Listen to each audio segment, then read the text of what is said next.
पण साजरा करत आहोत आणि संपूर्ण जगभरामध्ये सुद्धा हा संविधान दिन साजरा करण्यात येत आहे।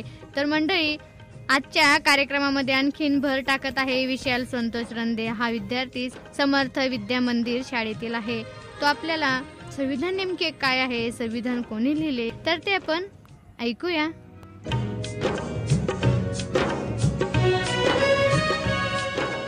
नमस्कार बालमित्रांनो, माझे नाव विशाल संतोष रंदे आणि तुम्ही ऐकत आहात रेडिओ नगर 90.4 FM आवाज तुमचा।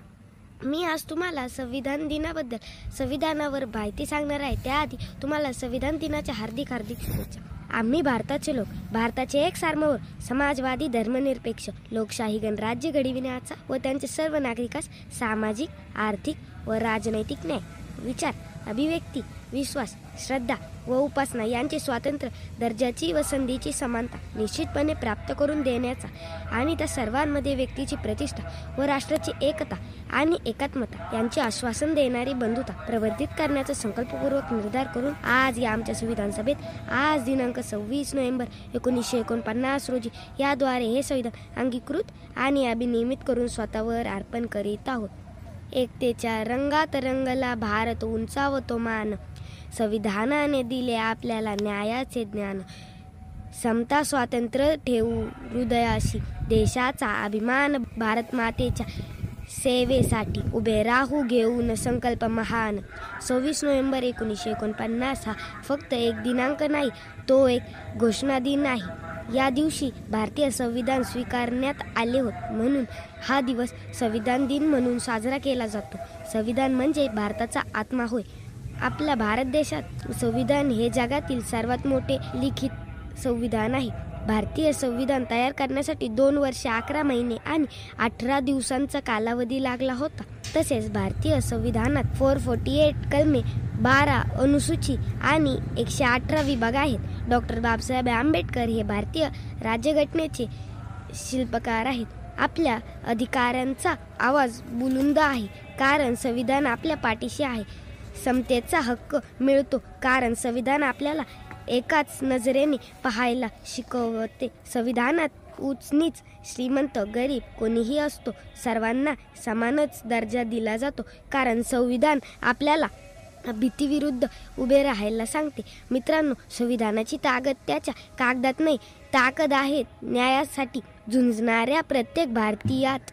जेव्हा आपण भ्रष्टाचारावर प्रश्न विचारतो, तेव्हा आपण कोणत्याही न्यायाला, अन्यायाला नाही म्हणतो, तेव्हा संविधान आपल्या हातात तलवार बनून उभं राहतो।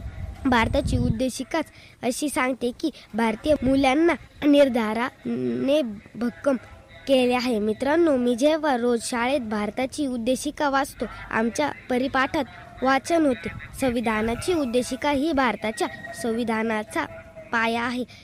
या उद्देशिकात प्रमाणे आजचा समाज तयार झाला आहे। या धर्मनिरपेक्षाचा विचार केला तर पुलवामाच्या घटनेने आपण हादरतो। जेव्हा धर्मनिरपेक्षाच्या नावाखाली रक्तपात होतो, जेव्हा जातीचे मोर्चे मान वर काढून लागतात, तेव्हा आजची लोकशाही कुमकुमत वाटू लागते।